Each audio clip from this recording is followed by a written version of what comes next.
My name is Lauren Hayes. I'm 29, and I live in a small apartment in Austin, Texas. I work as a graphic designer for a tech startup downtown, and up until 6 months ago, I thought being the good daughter meant never saying no to my family. My parents divorced when I was 12. Mom moved to Dallas with her new husband, and Dad stayed in Austin with me and my younger brother Ethan. But even after the split, I ended up being the one who kept everything running. I paid for Dad's car insurance when he lost his job at the warehouse. I sent Mom money every month for her unexpected expenses: new tires, a leaky roof, vet bills for her dog. Ethan, who's 24 now, still lives at home with Dad and works part-time at a coffee shop. He never had to worry about rent or bills because I quietly covered the gaps. It wasn't always obvious. Mom would call crying, saying, "Lauren, I hate asking, but the electric bill is due tomorrow and I don't know what to do." Dad would text late at night, "Hey kiddo, can you spot me $300 for the truck payment? I'll pay you back next paycheck." Ethan would just say, "Sis, can you Venmo me for groceries? Dad's check is late again." I always sent the money. I told myself it was temporary, that one day they'd get back on their feet. But years passed, and nothing changed. I was still eating ramen some nights, so I could afford to send them more. Then I met someone. His name is Alex. We started dating about a year ago, and for the first time I felt like I could build something real for myself. We talked about moving in together, maybe getting a house in the suburbs one day. But every time I thought about saving for that, I'd see another text from Mom or Dad asking for help. One evening, Alex and I were at dinner, and he asked why I never seemed to have extra money even though I had a good job. I broke down and told him everything. He listened quietly, then said, "Lauren, you're not their safety net. You're allowed to have a life too." That conversation stuck with me.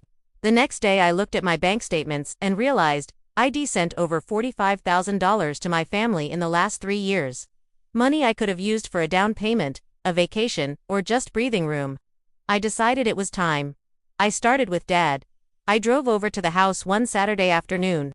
Ethan was at work, so it was just the two of us. I sat him down at the kitchen table and said, "Dad, I'm not going to be able to send money anymore.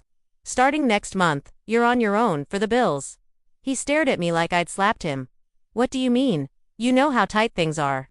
The mortgage is killing me." "I know," I said. "But I've been covering it for years. It's time for you to figure it out. Maybe get a second job, or downsize, or whatever it takes. I can't keep doing this." He got angry.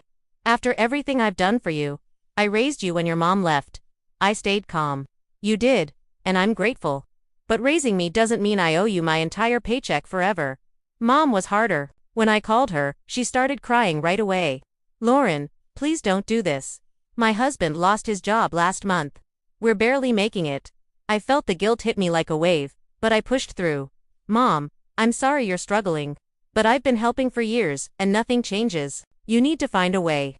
Maybe apply for assistance, or talk to your husband about working again. I love you, but the money stops." She hung up on me. Ethan texted me later that night. "Sis, Dad said you're cutting us off. That's messed up. How am I supposed to move out now?" I replied, "The same way everyone else does, one step at a time. I believe in you." The next month was chaos. Dad's truck got repossessed because the payment bounced. Mom called me sobbing about the power being turned off. Ethan showed up at my apartment one evening, looking defeated. "I don't know what to do, Lauren. I can't afford rent on my own." I let him in, made him coffee, and we talked for hours. I told him about budgeting apps, side gigs, and cheap apartments in the area. I didn't give him money, but I gave him resources. It hurt. Every time the phone rang, I felt that old guilt twisting in my stomach. But I didn't cave. A few weeks after that conversation with Ethan, the real consequences started hitting everyone. Dad's truck stayed gone. He couldn't make the payments, so the repo company took it. He ended up riding the bus to his new warehouse job, which he hated, but he stuck with it. One night he called me, voice tired. "Lauren, I got paid today. First time in years I didn't have to text you for gas money. It feels weird, but good." I told him I was proud of him. He didn't argue. Mom surprised me too. After the power got turned off for a day, she finally applied for assistance programs in Dallas. She got food stamps and a utility help grant. She started working part-time at a boutique near her house, nothing glamorous, but it covered her phone bill and some groceries. When she called to tell me, she didn't cry or beg, she just said, "I hate that it took this, but I'm figuring it out." Thanks for pushing me, even if I didn't like it. Ethan moved into a tiny studio apartment in South Austin. Rent was cheap, but he had to cover it all himself. He picked up extra shifts at the coffee shop and started driving for Uber on weekends. The first time he paid his own rent, he sent me a screenshot of the confirmation. "Look sis, I did it," I replied. "Told you you could." We started talking more after that, trial talks, not just money requests. He even came over one weekend to help me paint my apartment walls. No agenda, just hanging out like siblings should. The group chat changed completely. No more passive-aggressive memes about being broke. Now it's mostly normal stuff. Dad sharing photos of the bus stop he waits at every morning. Mom posting pictures of the clothes she's selling at the boutique. Ethan complaining about his new landlord's weird rules. Sometimes they still vent about money being tight, but no one directs it at me anymore. I started saving. Really saving. I opened a high-yield account and watched the balance grow.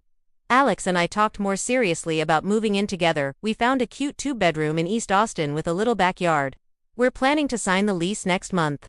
For the first time, I'm not worried about where the deposit money will come from. One Saturday, about 4 months after I drew the line, my whole family came to Austin for a barbecue at my apartment. Dad grilled burgers on the little balcony grill. Mom brought a salad she made herself. Ethan showed up with a six-pack and his new girlfriend. We ate, laughed, played cards. No one asked me for a dime. Toward the end of the night, Mom pulled me aside in the kitchen. She looked me in the eyes and said, "I was wrong, Lauren. I leaned on you too hard for too long. I'm sorry, and I'm proud of the woman you've become." I hugged her tight. "I'm proud of you too, Mom. All of you." Dad overheard and came over. "Yeah, kiddo. We messed up, but we're getting better. Thanks for not giving up on us." Ethan just grinned and raised his beer. "To Lauren, the one who finally taught us how to adult." We all laughed. It wasn't perfect.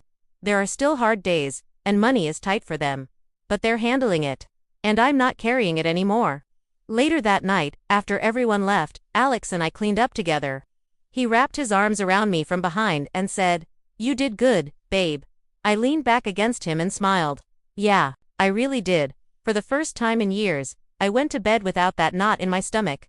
No guilt, no second guessing, just quiet, and that quiet, it feels like freedom.